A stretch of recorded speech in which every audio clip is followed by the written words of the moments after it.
This podcast is brought to you by Big Motoring World, one of the UK's largest used car supermarkets. To verify and find out more, go to bigmotoringworld.co.uk.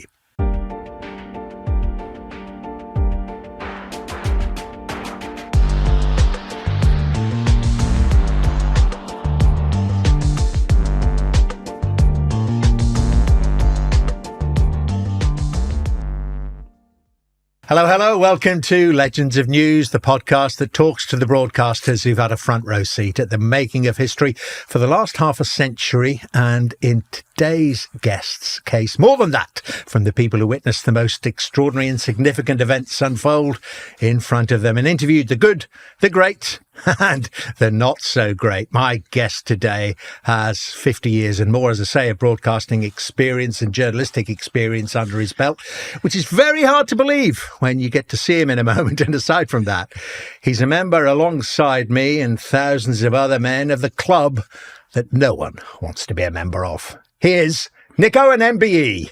Welcome, Nick. Hello, Very Dermot. good to see you. See what I mean? Everyone, look at this guy. I mean, how can you believe it? 50 years and more, much more than that as a journalist. But let's talk about this club, this unwanted membership we share. It is, of course, prostate cancer. How are you doing? Well as can be expected, thank you very much. I mean, the worry about it always hovers over you like a dark cloud. But, I was diagnosed about 2 years ago now, worst day of my life, and ultimately had the full radical prostatectomy, in other words, everything taken away. It wasn't a load of fun, but, once I got through that it was the beginning of the summer. I had to miss my favourite football team playing in a playoff final at Wembley to get to the Premier League. Well, I know your favourite football team, and in that case, it's probably just the way you didn't see them. Luton Town. Yeah, but that particular day I missed was when they got to the Premier League. Of course they did, yeah. So, for one short season. Yes, 10 members of my family were there saying it was the best day of their lives, and I just had to watch it on telly. But that's totally separate. But so I had the operation, and, by the end of the year, I was sort of up and running again. But it was a very testing few months, I can tell you. Fair play to you. Now, but you made it public. You're in the public eye, of course, and have been for many decades. You made it public. Why so? Well, I mean, because I'm not naturally someone who wants to go out and say what's happening to me personally in my health. However, well, that's the way we're trained, isn't it? It's all about the guest, the interviewee, isn't it? Yeah. I'm not the story. Yeah. I present Midlands Today, BBC regional television show, and have done for a few years now. And obviously I disappeared from the screens for a while. And lots of people are writing in, so what's happened to Nick Owen? Have you sacked him? Brackets, at last. And the editor said to me, I think, we're going to have to say something soon because so many people are writing in about you. And I was planning to come back. So we decided shortly before I came back to come out and say what had happened. So I did an interview for our own programme recorded at home, telling people, and then I went live on BBC Breakfast the following morning, and that led to an explosion of responses from people who decided that they were going to go and get tested. And I'm sure you're the same, that the amount of people who responded and got tested and been grateful that they got tested because they were found positive. I'm really glad I did it, but I wouldn't naturally have done it. It's amazing that, I mean, you speaking for me as well, but it's amazing that effect, isn't it? That, little old me and little old you, what effect are we going to have, we think. But, because we've been around for a long time and, presented news especially, which has some, heaven knows why, some authority about it, actually making that announcement and the idea in your head that, yes, of course it is about me and my worry and my family, but if it means that one man who is in my situation gets tested earlier and gets treated earlier and therefore gets the all clear, that's worth it. Oh, absolutely. And that is a message we have to keep banging out to people. For goodness sake, get on the system, get tested. I know it's not a perfect system and there are lots of reasons to be concerned about it, but, it is now prostate cancer, the most diagnosed cancer in the country. I mean, that is a staggering thought. And I bet it wasn't even like that 10 years ago, or even 5 years ago. But it's because people have come out and talked about it, it's become so high profile that people are getting tested and then therefore diagnosed with prostate cancer. I mean, something like 12,000 a year die from it.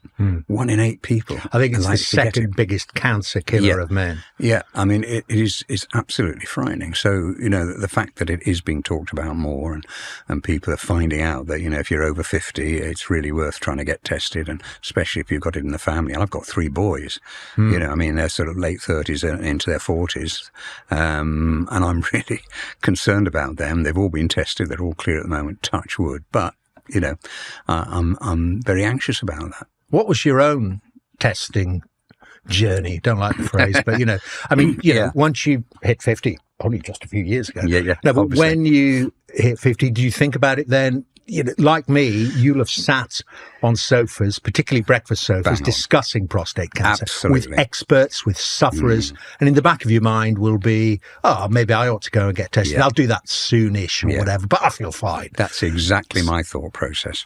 And so when I got to about 60, I thought I would have a PSA. So I did, and it was fine. But after a while, I did get one that was slightly concerning, and I ended up having a biopsy. This must be 15 years ago now that I had my first ever biopsy. And it came back all clear. And so fair enough. And then a little later, I got another slightly worrying raised reading on my PSA. And again, I saw a specialist this time, and another specialist, should I say, and had MRI and all that and various tests. And it seemed fine. And so that figure, which was 7.7 or something, which is quite high, but given the all clear. So I continued to be 7.7 every sort of 6 months or so. And my GP thought, well, it's consistent. You should be all right. And then amazingly, it came down. And I was absolutely, you know, cock a hoop that it had come down. It means, you know, it must be really A-okay. Yeah. But I happened to see a different GP within the same practice. And he said, I think you ought to see someone. I said, you're joking, it's come down. He said, well, you know, at your age, you're over 75, and, you know, anything over 5 on a PSA, slightly iffy, you know. And I said, no, surely not. In the end, he persuaded me, against my better judgment, to go and see a specialist who himself wasn't too worried, but he said, I tell you what, let's do an MRI. Had the MRI, and there was something there. And one thing led to another, and I had a biopsy, and suddenly, wow, everywhere, aggressive, do something now. That's fascinating, you know, in terms of that PSA level, that even, you know, with it staying consistent, you still had an aggressive form developing within you. Yeah, and it wasn't showing.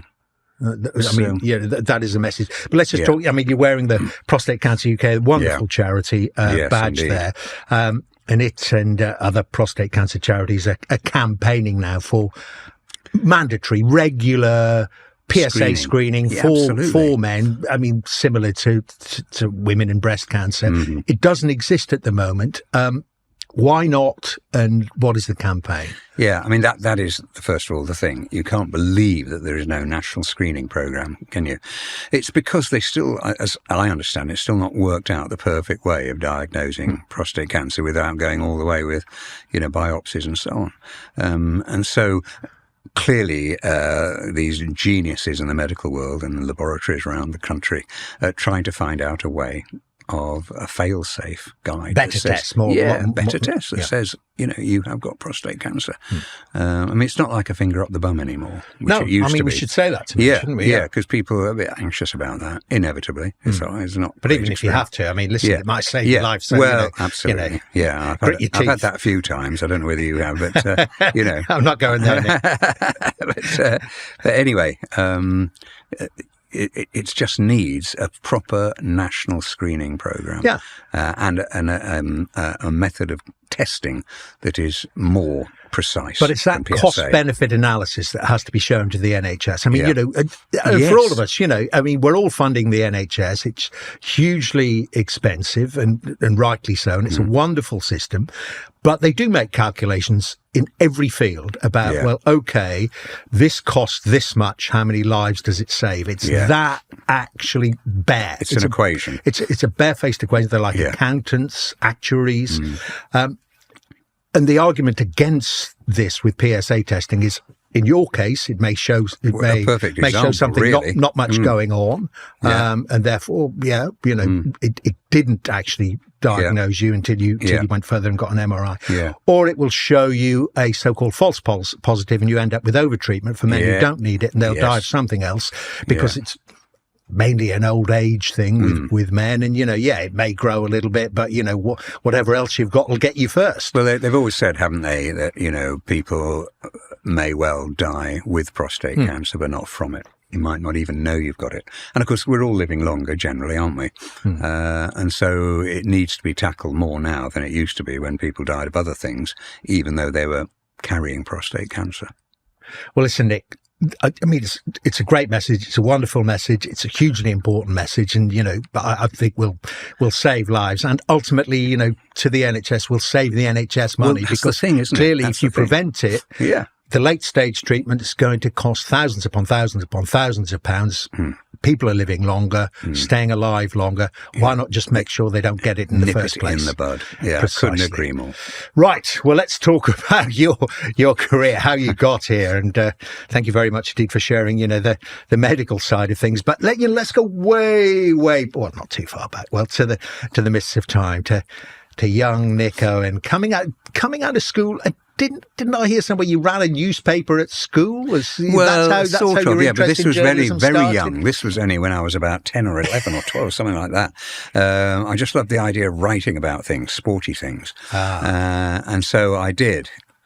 Write a newspaper, if you call it that, on longhand on paper, and go to some sort of printer. I can't remember what it would have been there in those days because it would have been really dodgy. That sort of thing, and distributed it around the school. I created a table tennis tournament, I remember, so I could write about it. And I can still remember being rather proud of one expression I used when someone was losing this table tennis competition and they fought back, and I said, it looked as though Rodney was going to lose, but he had other ideas, and I was really proud of that turn of phrase at the age of 10 or 11. And used it forevermore. Yes, indeed. I'm still using it now. But I can, I remember that, and I didn't realise at the time, but obviously I know I did have a great interest in the news. I avidly read the newspapers even when I was that age or younger. And so when I got into my later life at, senior school and then on to university, and I was still not quite sure what I wanted to do, and I was studying classics, Latin, Greek and ancient history, and people said, you're going to be a lawyer or a teacher, are you? I said, no, you see, I didn't want to do 9 to 5. But I didn't know what, and then suddenly thought, look, I love the news. Why don't I try and get into journalism? And so that's when it started. So I applied all round, and I was at university at Leeds, and so I applied to the Yorkshire newspaper group because I loved it up there, and I ended up with a job on the Doncaster Evening Post. And I applied quite late in the day. They had 2 posts going. They had 180 graduate applicants, and I was about 176 on the list of interviewees. And just before I went, someone pulled out who'd got the job. So suddenly there was a vacancy with 4 people to go. So they were absolutely desperate. And somehow I got the job. And real sliding doors moment there, isn't it? Really, with hindsight. Yeah. And I remember at the end of it, my interview, the interview said, the editor said to me, before you go, just one thing, do you like people? I said, yeah. Well, he said, good, because that is absolutely pivotal if you want to be a journalist. So they took you on as a trainee. Were you... Yeah. Were you actually an intern? Well, I was going to say indentured. An internee, indentured. Yes, that's right. 2.5 years, graduate traineeship. Yeah. But you're kind of tied to them. Just explain what indentured means. Yeah, it goes way back to the Middle Ages. It means you're basically an apprentice. You can't leave. You can't leave for 2.5 years. And what was your mighty salary then? £12 a week. And I actually had a party in the local pub when I hit £1,000 a year. Yeah. That was a really big deal. Happy days. And in fact, figures. salaries have been really interesting in those early days because I was doing that and enjoying it, and went off and do a 12-week sort of course into shorthand and newspaper law and all that sort of thing. And by passing that allowed me to go if I so wished. And so I thought, I'm going to step up a bit. Thought, go to a big city and go to a morning paper. And so there's thought the Manchester Guardian, as it was known then, or the Birmingham Post. And I got a job on the Birmingham Post. It took me to the Midlands for the first time in my life. And I spent a lot of my life in that part of the world as it had. But at the Birmingham Post, I went there for £1,800 a year. And everyone was saying to me in Doncaster, what are you going to do with all that money? £1,800 a year. And to me, it was breathtaking. Yeah. And then I did that for about 2 years, reporting on stuff around the Midlands. And suddenly local radio was starting up, BBC local radio, not commercial, it's BBC. And out on stories, as you know, you go out on a story and you meet loads of people from lots of other organisations standing around. The people that you actually happen to like. Yes, I know. Yeah. And I kept meeting people from BBC Radio Birmingham, the local radio station. And they said, you ought to have a go. It's fantastic. You'd really love it. And I said, what sort of money are you on? They said, $2,900 a year. I said, what? And this was, this was millionaire territory for me. And so ultimately, and it took me a long time to get in, 3 goes to get into the BBC. But I did get into local radio. And then, I went in as a newsman, but very quickly became sporty, did lots of sport.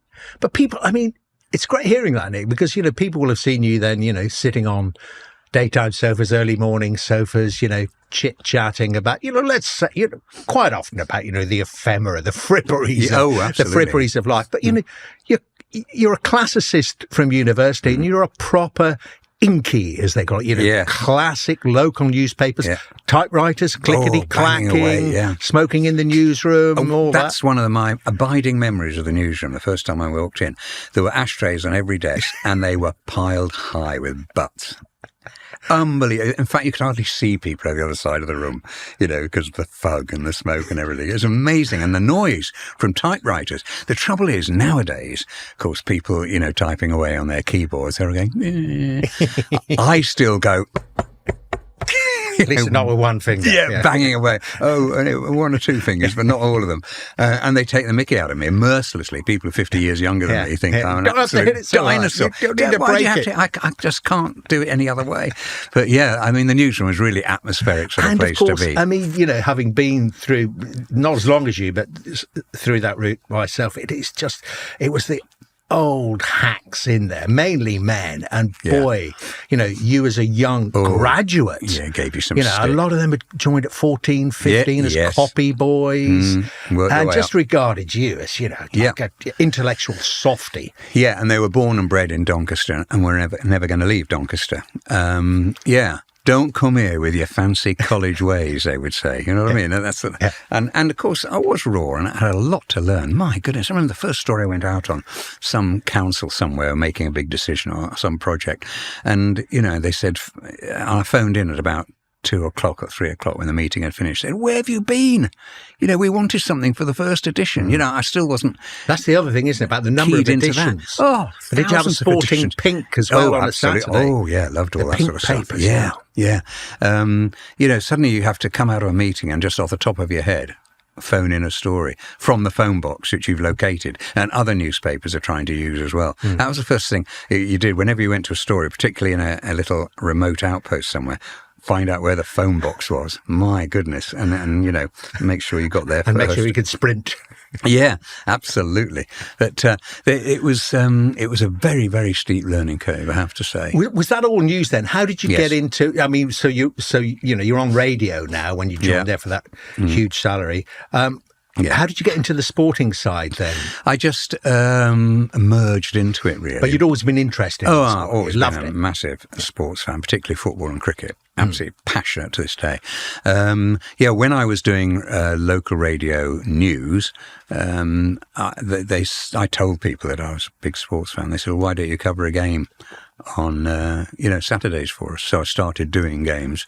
You could do about sort of 15 seconds every quarter of an hour or something like that without much, no commentary at all, really, get goal flashes and things. And so I started doing that. And the more I did it, the more I got into it and the more I was asked to do other bits and pieces. And then ultimately my two predecessors who were sports producers there had moved on. First was a guy called Roger Moody who went on to the BBC. And the next one was someone you'll definitely know, Jim Rosenthal. Lovely. Jim and I. Yeah, we're big buddies from I'm all going to extend the concept here and get Jim on this as well. You ought to, absolutely. Yeah. Jim and I are born 5 days apart. Really? Yeah, and we still see each other loads and in touch a lot. But we worked together there, and he got a job with BBC Network Sport, so he moved off, and I became the sports producer, as it was called, of BBC Radio Birmingham, just me. And every time I wanted a job done that I couldn't do, I'd get someone to do it for £6. I'll tell you a story. I nearly got into sport, although obviously I stayed almost entirely in news. But the first, it was actually a placement I had on a local paper, and I'm not going to name it because, you know, the editor's still around. Wonderful man. But I arrived on a Monday. This is very important for my, you know, couple of weeks. He said, "Do you like football?" I said, "I love it." He said, "Well, listen, we've got a game I'd like you to report on." And I said, "Oh, fantastic. Yeah, I'd really like to try that. Never done it before." And I said, "Where is it? And, you know, who's playing?" And he said, "Well, it was on Saturday and it was between X and Y," because I don't want to identify the paper. And I said, "Well, how can I report on that?" He said, "Well, you know, we're a weekly paper and no one could go to the game. You've arrived here. Here are the goal scorers. Here's the times they scored at, and write a report." Without going. It was 2 days later. So I just made it all up. You know, Yeah. Well, I did. You know, I said, "Can I meet someone who was at the game?" So I went to the pub, you know, talked to a couple of fans. You know, he said, "Oh, how brilliant is that?" You know, not exactly, you know, a front row seat at the Not making exactly of eyewitness, is it? I love that. I had such and such hit the bar, and the crowd rose to its feet, and the dog that was there barked. Anyway, that was my sporting career. We'll take a short break there. This podcast is brought to you by Big Motoring World, one of the UK's largest used car supermarkets. Big Motoring World checks vehicle pricing regularly to give you their best price guaranteed. And with their new finance package, you can get a rate as low as 9.9% APR, 11.9% APR representative. With a wide choice of vehicles and a focus on customer service, Big Motoring World supports drivers through each step of the process. Their stated aim is to be, in their words, big on what matters to you. Search bigmotoringworld.co.uk to verify and to find your nearest store. That is bigmotoringworld.co.uk. So then did you kind of move back into news, and wasn't it true you were paired? Well, you then, how did you get into telly then? You've gone papers, radio. How did you get into telly? Well, I was doing sport on the local radio station, and I got approached by ATV, which became Central later. You know, right, yeah, the ITV franchise for the Midlands, and asked if I'd like to have a go at telly, which was a bit of a gamble because it was a 6-month contract, and, you know, I was on staff at the BBC. I saw myself following Jim to London and doing the same sort of thing, presenting Sport on 2, which became Sport on 5, and so on. So it was a bit of a gamble, but I thought, I'll have a go. This was pre-children, you know, I hadn't got the 4 children I now have.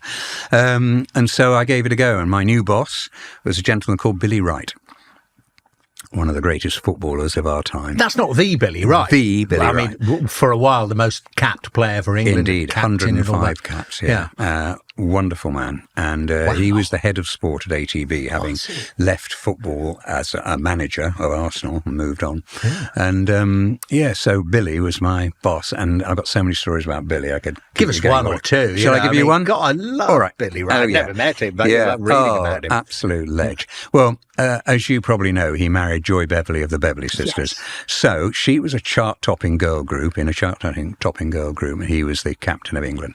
They got married. It's Posh and Becks of the 1950s. It really was massive. And without the Irish castle and the thrones to get married. Yes, they didn't quite get that bit, Anyway, I obviously got to know Billy and Joy very well. And Billy told me a story that one day he was at home and there was a knock on the door. And it was a young lad from a local school, aged about 14 or 15. He said, I'm sorry to trouble you, but I'm doing a project at school on someone famous. And I'm just wondering if Joy Beverley's here. And he said, I'm sorry. He said, she's out on tour with the Beverley Sisters and won't be here for quite a few weeks. So, Billy, captain of England, 105 caps for his country, most famous footballer in England, just about, and probably one of the most famous footballers in the world, looked at this lad, said, can I help? And the little boy said, I'm sorry. The teacher said, it's got to be someone famous. And Billy told me that story, true. Yeah. No, it's a great story. I mean, absolutely self-effacing, modest guy. Yeah. So, talking to him about football in general was just an education. Yeah. So I went there to do sport. And, I ended up commentating on the World Cup in Spain in 1982. But my biggest memory of that time... England's fastest ever goal in a World Cup? Yes, I think you might be right. France. Yes, I think you might be right. But I was commentating on things like Hungary against El Salvador. Oh, right, I see. They started you. It was about 10-0 that game. Good for the pub quizzes, though. Oh, yes. But my greatest memory from that time at ATV was February 1979. I was in the room with my producer, a guy called Trevor East, who you may or may not know. Yes. When Nottingham Forest signed Trevor Francis as the first ever £1 million footballer in England. And so we had the absolute exclusive. We were there as Trevor signed, with Brian Clough there and Peter Taylor and whatever. It was a magical moment. And then afterwards, I interviewed Brian Clough. And I'd only been in television about 3 months. And Brian Clough was, slightly intimidating figure when you're a young man making your way. Slightly. Yeah. And so we were recording an interview as live because, we did the interview about 5 o'clock. It was going to go out about 6 o'clock sort of thing. And so he's standing there. And Brian said, "Are you all right, young man?" And I said, "Well, a bit nervous." He said, "Don't worry, I'll look after you." And he stuck his squash racket straight in my testimonials. Oh! Yes. But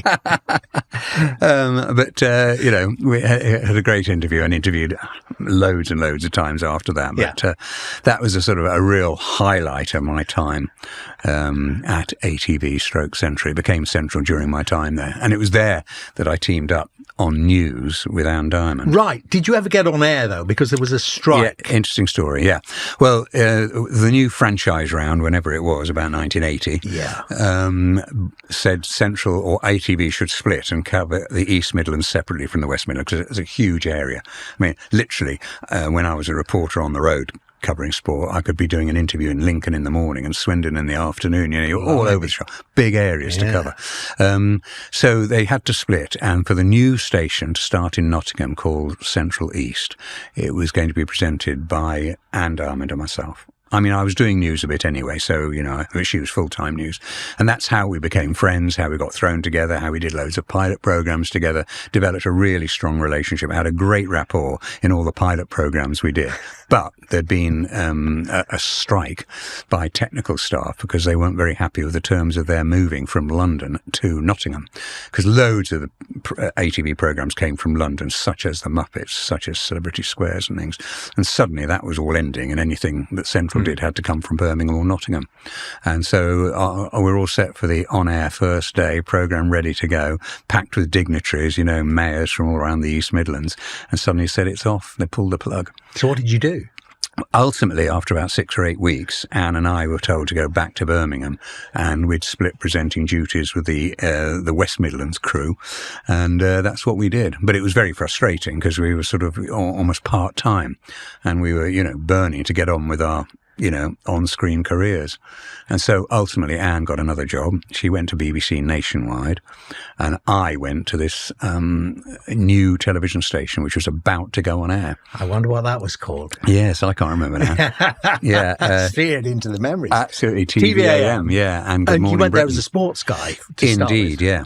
And another thing I must mention, I never thought breakfast television would take off in this country. I couldn't understand why would you want to sit down and watch telly in the morning when you're rushing off to work. In those days, people didn't have tellies anywhere except the living room. An American idea as well. But the kind of thing we do here in Britain. You didn't have a television in your bedroom, did you, or anything like that? Unthinkable. So I didn't think it was as a good idea. However, shortly before the offer came along to me, I was asked to go to Australia to do a little film with the England cricket team who were on tour and film the Midlands cricketers who were out there and send happy Christmas wishes to their families, because in those days, no email, no mobiles, contact was really a bit distant. They weren't phoning up all the time from Sydney or Melbourne.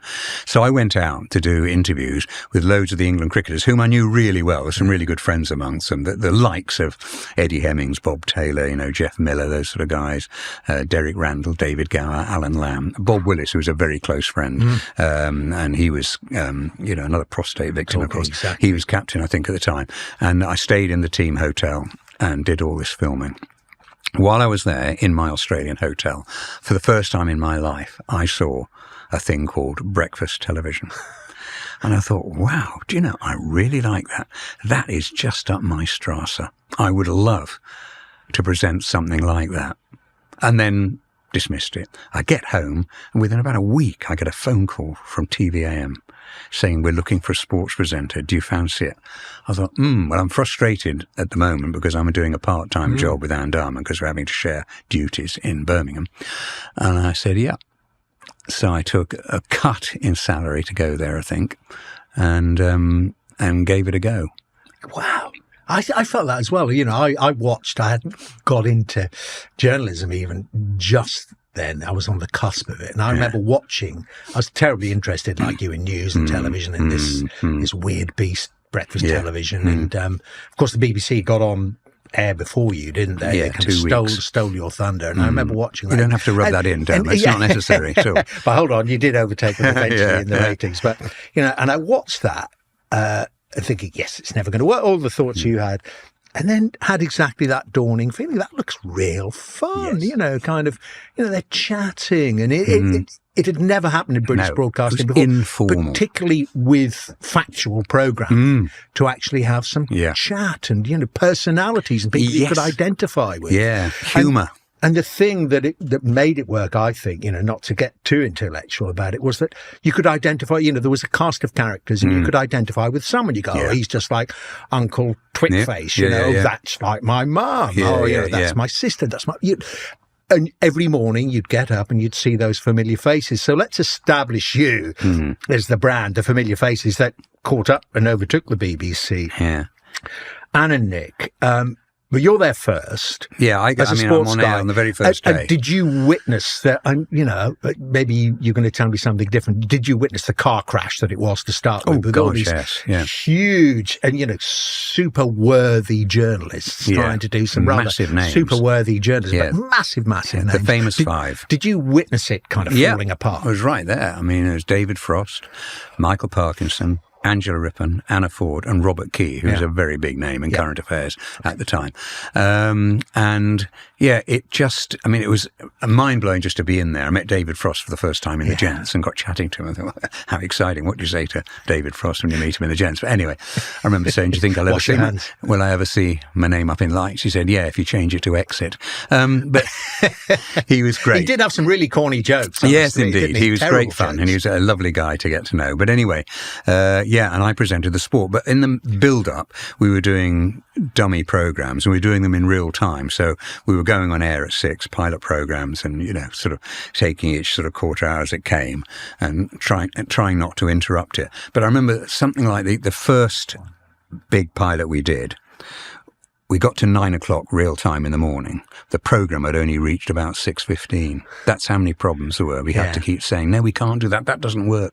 And I remember one little thing. When the BBC went on air, they had something that we hadn't even thought of. They had a clock in the corner. Now, that's the most obvious thing now. Yeah. At that time of day, particularly, to have a clock in the corner. We hadn't thought of that.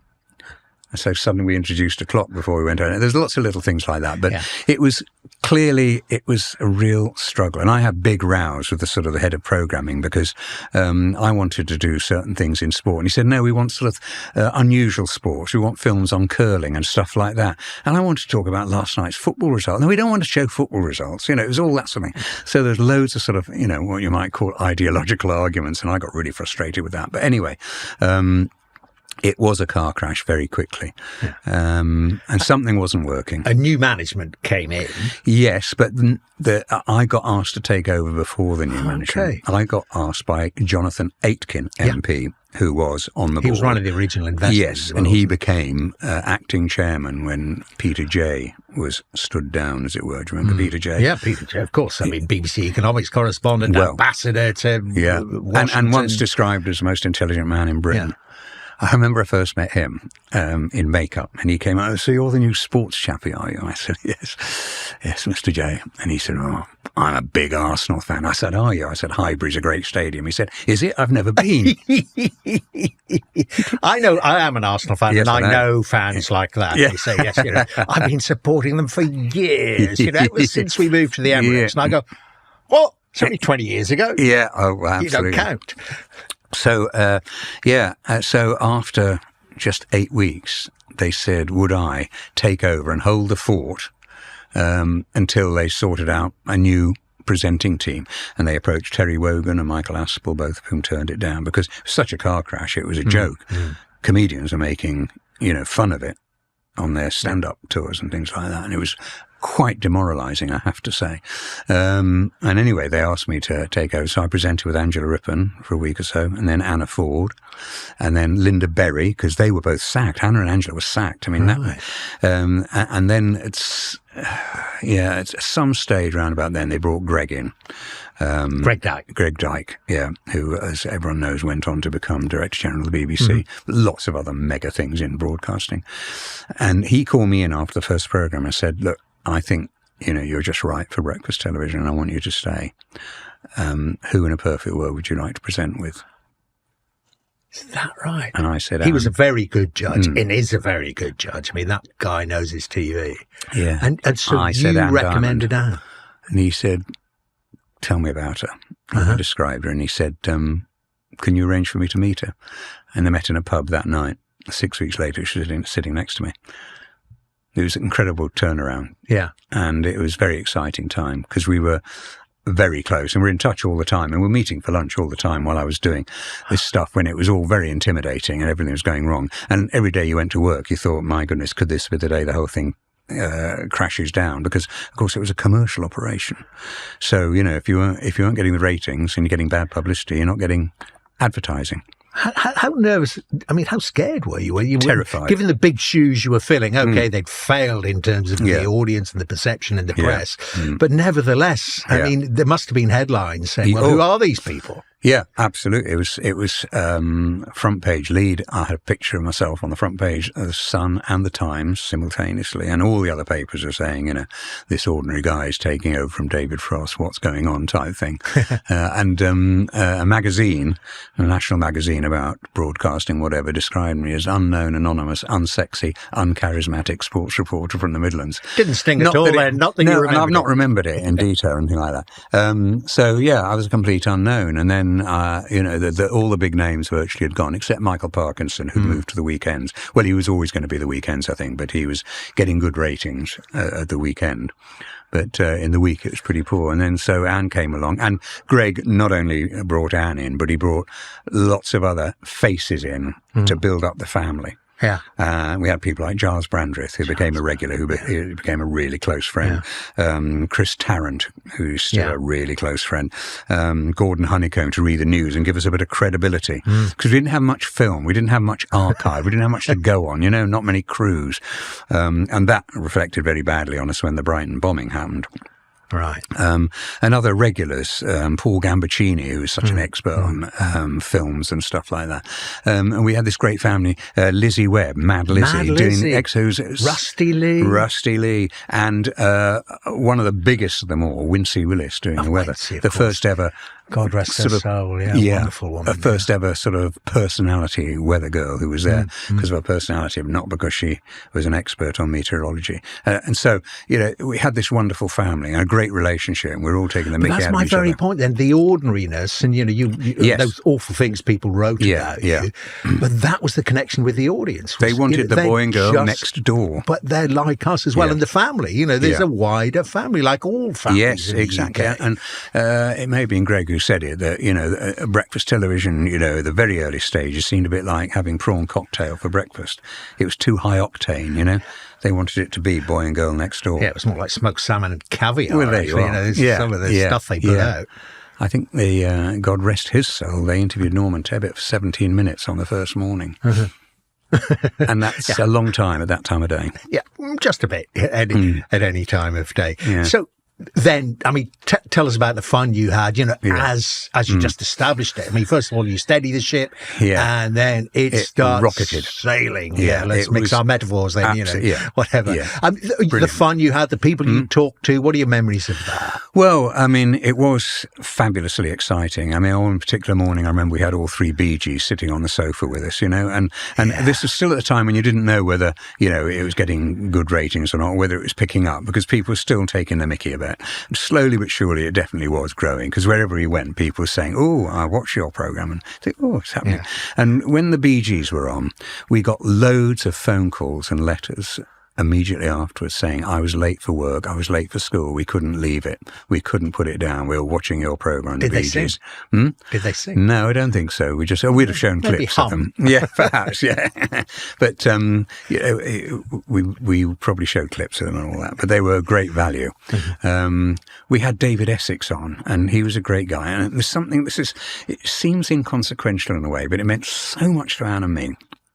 When he had been on the programme, he then took part in a BBC programme on BBC Two, which reviewed the television week. And people were asked to look at a programme for a whole week and see what they thought of it, talking about a Sunday night or something, presented by Gillian Reynolds, TV critic of the Telegraph. And, Ludovic Kennedy. It was Ludovic Kennedy, he presented it. And they had a panel. Adam Faith was part of it as well. Probably, he did one of mine. Great memories of him. Rather rude. Anyway... Ludovic Kennedy was on and he interviewed these people who were a bit scathing of it, except David Essex, who sort of said he loved being on it. And at the end of the programme, Ludovic Kennedy said to David Essex, you've been on both. Which do you prefer? And he said, definitely TVAM because it's warmer. And that was such a big moment to us. I know it doesn't sound seismic, but it was to us. That we thought someone said something really nice about it, and that was what we felt was our key ingredient. I think we were warm. And in terms of the set and the lighting as well, it felt brighter. Yes, yeah. It was a lovely time. It was testing at first because, as you know, we nearly folded because we ran out of money. And, there were meetings when we were told, we got a week's money left. Yeah. And Anne and I went weeks and weeks and weeks without being paid and stuff like that, which is also worrying. But it did, as you said, it absolutely rocketed in the end. In terms of the personalities then, the management, we've got Greg Dyke there. What about Bruce Gingell, which a lot of people won't know about, but he was seen, and you mentioned the Australian breakfast television you've seen, Australian himself, was he, I mean, when did he come over, when did he come in? He was director of programmes or something like that? He came in a little bit later, because Greg had a fallout with someone, and that is a bit hazy in my mind now. I'm very unlike Greg. Yeah. So Greg went, and with him John Stapleton, who is a great buddy, and he went, and possibly Clive Jones as well, who was another sort of big figure, big beast in television, as you know, over the years. Anyway, so Greg went, and Bruce Gingell came in. I think it was Kerry Packer bought a mega stake in the company. Yes, and businessman. Yeah.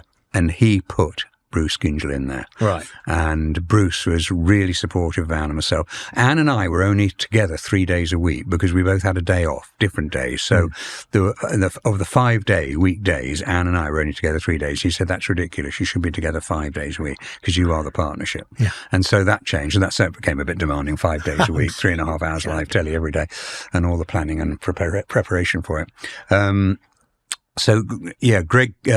Bruce came in. He was the first ever face on Australian television. Do you realise that? I had no idea. Yeah.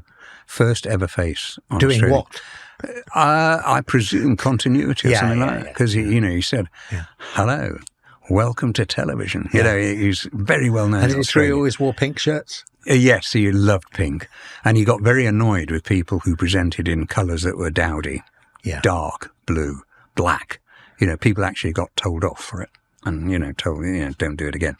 But anyway, and he had a trampoline in his office, so when he felt a bit of stress, he used to, jump up and down. He didn't do meetings like that as well, did he? Not quite, but he was very different, but very entertaining. But you left then after about 3 years with that, you left and went back to sport, didn't 3.5, whatever. Yeah, I mean, I was loved that where it. you couldn't take the hours or something like that? I loved it. I really did, and loved working with Anne and Wincy and all the crowd. They were a great, great bunch, and it was really doing well.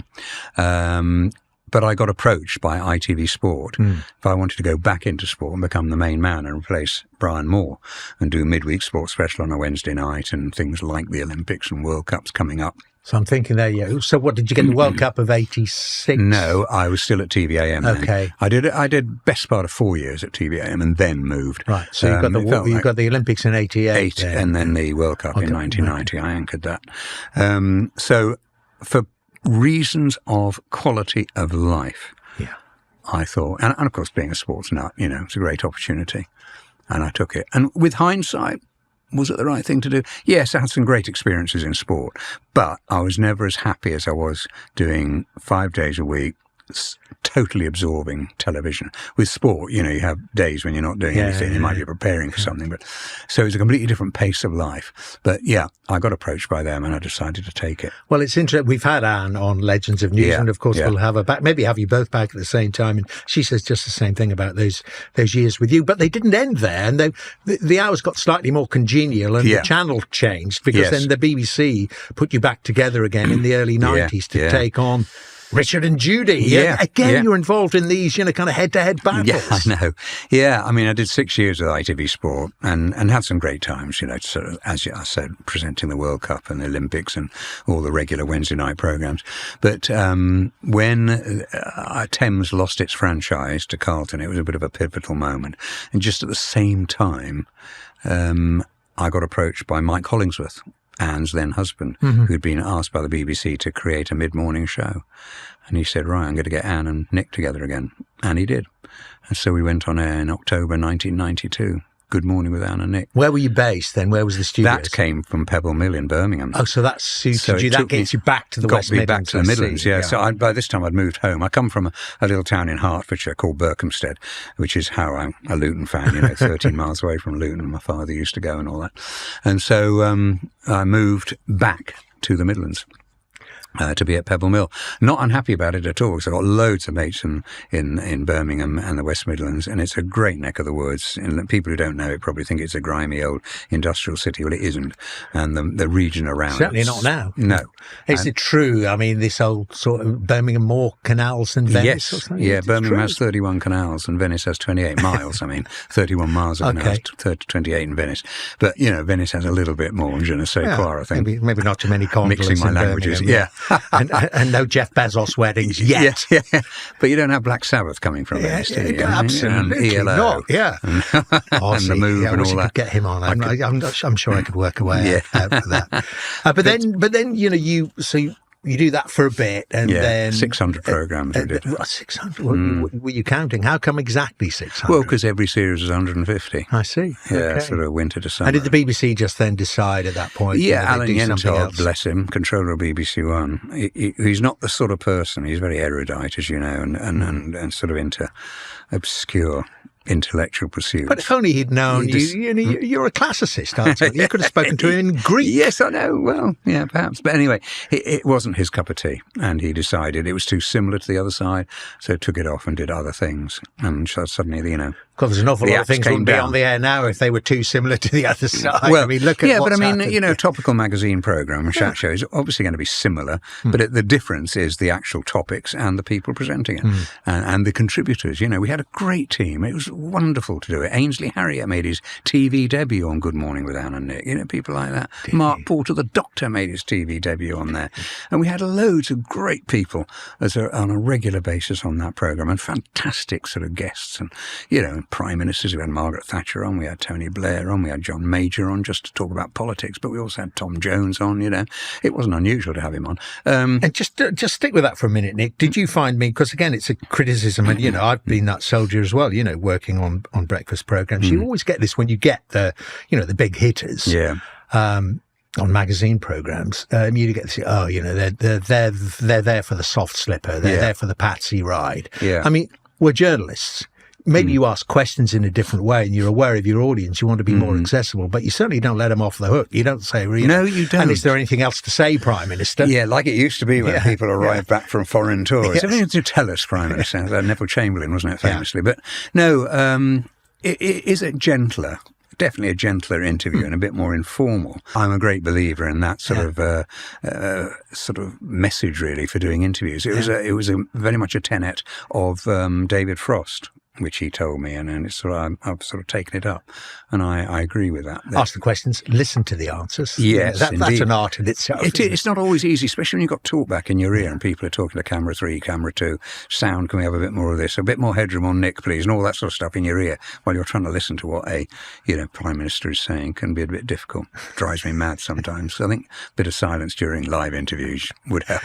Okay, so this ends, but you stay then, and this is where you are now. I like the way you say, you've been working for, what was it, a few years, isn't it? It's 25, 26 years. 28 this year, I think. Okay. Yeah, I mean, I've done lots of different things in between. Yes. And for the year or two after Anne and Nick finished, I did quite a few different programs. I did a football chat show in Newcastle. I did a consumer program in Southampton. I did a history of the English Channel for Meridian and things, lots of little different bits. I did a thing a bit like Have I Got News for You for Carlton called After the News, which was absolutely fantastic to do. And one of our regular panellists was a young comedian who I'd never heard of till we started doing it. I thought was really good. His name was Graham Norton. Oh, no one's ever heard of him. No, exactly. I don't know what happened to him. But so I had a lot of variety. But then BBC Midlands Today, because I was still living in Birmingham by now, after Anne and Nick finished, they called me, Midlands Today, said, look, would you like to have a go at the programme, perhaps do 2 weeks this summer and see what you think of it, and perhaps, there may be a future there. And so I did, and they gave me a year's contract. And I did the year, and suddenly that got extended to another 2, and bang, bang, bang, and unbelievably, because I was 50 when I started it. Yeah. And I'd had been doing it nearly 28 years. You're giving it away now, Nick. Yes, I know. Terrible, isn't it? Dorian Gray. But and I've thoroughly enjoyed that. Absolutely love it. We're coming to the end, unfortunately. Tell me about, is this true or not? I mean, I know an awful lot about your career on television, but not this bit. And it was on Wikipedia. Yes, folks, every now and again I do have a look at it. You actually were the voice of Bullseye for the first 2 series. Amazing. True? Okay, yeah. Good. I'm glad it's one of my favourite programmes. When they bring it back, it's a must watch. But obviously it was absolutely gold standard back then, and helped establish darts. I guess then in that's a major part. And you've also appeared on a charity celeb version and scored a mighty score. 177. It wasn't that mighty. I think we were given I was given 160 stars. No, about 60 stars. Okay, I was just going to say if it was 177, just doing the maths, that's 2 treble 20s and a treble 19, which would have been, you're still on for a 9-darter if you do that. Thanks for thinking like that. Yeah, Jim Bowen, though. Tell me about Jim Bowen, what you would have won. Yeah. Being the voice of it. It's a long time ago. It's 40 years ago, so I'm a bit hazy. But it's telling them what they would have won, or here's the prize. It's a speedboat, ideal if you live in Cannock, landlocked Staffordshire. It's that sort of thing. But it was only because I was still living in Birmingham, although by now I was making my name on breakfast television before I moved back south. And I was round the corner, and they wanted someone just to announce the prizes. So they gave me a call, and I used to knock them all off one afternoon, and one Sunday when I wasn't at work in London, for the Bullseye prizes. And still, when you sometimes see an old programme, I think, blimey, that's me, sounding a lot younger. But it was great fun to be on it. And Jim was a great guy, He admitted he wasn't the world's greatest television presenter. I mean, he was a former schoolmaster who became a stand-up comic, and he was asked to present this, and he always knew that he was a bit wooden. And he said, me going to present Bullseye set television back 15 years, very modestly. But he was a great guy. I got on very well with Jim and saw a lot of him over the years and interviewed him hundreds of times and so on. That's the beauty of this job, and I'm sure you're the same. It's the different people you interview, And when I started at breakfast television, I started interviewing on the sofa people whose records I'd been buying 10 or 15 years earlier. Suddenly all these legends were there, like the Everly Brothers. 2 Everly Brothers on the sofa with it. Yeah. All 5 of the Animals, the pop group, the Bee Gees, as I said earlier, Genesis. I could just go on. The Kinks. I loved the Kinks. Wow. And suddenly I'm interviewing Ray Davies and David Davis and, people who wrote Waterloo Sunset. Wow, this is spectacular. I had that as well on BBC Breakfast. Yeah, exactly the same. The early 2000s. But what sticks in my mind, people ask me about the time, and you do hundreds of interviews. Yeah, of course you do. Dozens every morning. What sticks in my mind? Dolly Parton. Oh, well, I didn't interview 3 her. times I've interviewed. Wow. Dame Dolly in my view. Okay, she's American, but give her that title. Yeah. Sacha Distel, yes. Robert he Palmer, was lovely, wasn't he? Roy Orbison. Yes. The list goes on, doesn't it? They just stick in your mind. What am I doing sitting here? I'm sure, like me, you have imposter syndrome. I thought I'd give this a go, and somebody let me keep doing it for years. Yeah. The biggest sort of musical legend in my lifetime is Paul McCartney. It's a very subjective thing, isn't it? But I think he is just a genius, and I've been passionate about about the Beatles since the first record came out. And one day I was we were interviewing Dionne Warwick, and we were chatting about all her hits. And she said, one thing that really annoys me is one of my big hits in America was Anyone Had a Heart. But your Beatles came over and nicked it and gave it to that girl, that friend of theirs who worked at the Cavern, Priscilla White. Well, Cilla Black, that's it. Who is that? And so she was fulminating about that. And then the interview finished, and that was the end of it. Got to the commercial break. The producer comes into my ear. We've got Paul McCartney on the phone. He's going bonkers, So the next minute, I'm, talking to Paul McCartney. Wow. We had what a good way of smoking him out. Yes, I know. Annoy him. Yeah, but it was just fantastic. I was pinching. I was talking to Paul McCartney. At the end, the producer said, we've got to go to commercial break. I said, Paul, I'm afraid we've run out of time. I'm going to have to let it be. But back of the net. Didn't. I know. Nick. Have I embarrassed you? You have, and we've run out of time. You've given me an out there. You see what I've done there. Thank you very much indeed for coming in, Nick, and talking first and foremost about, the important messages about prostate cancer. And that really is a great thing to get out there. But those memories, I mean, my goodness me, you've got to come back, because I know, we've only scratched the surface. I'm going to leave it on giving you the accolade. Of course, you're in the Legends of News, you're here, but you're getting the accolade as well for best title for an autobiography. Just remind people, I'm sure you can still get your hands on it if you didn't rush and buy it first time round. In the Time of Nick. It's quite good, isn't it? A friend of mine suggested it. Oh, I thought it was going to be you. Yeah, I know. All right, let's say it was me, but it wasn't. Well worth the read, folks. Go and get your hands on it if you can find it. Yeah, anywhere. I know. I think it's out of print now. You might have a few at home, especially just to get and I'm still covering it in, so I haven't, Nick Owen, really good to see you. Thank you very much indeed for joining us. Pleasure. Thank you, Dermot.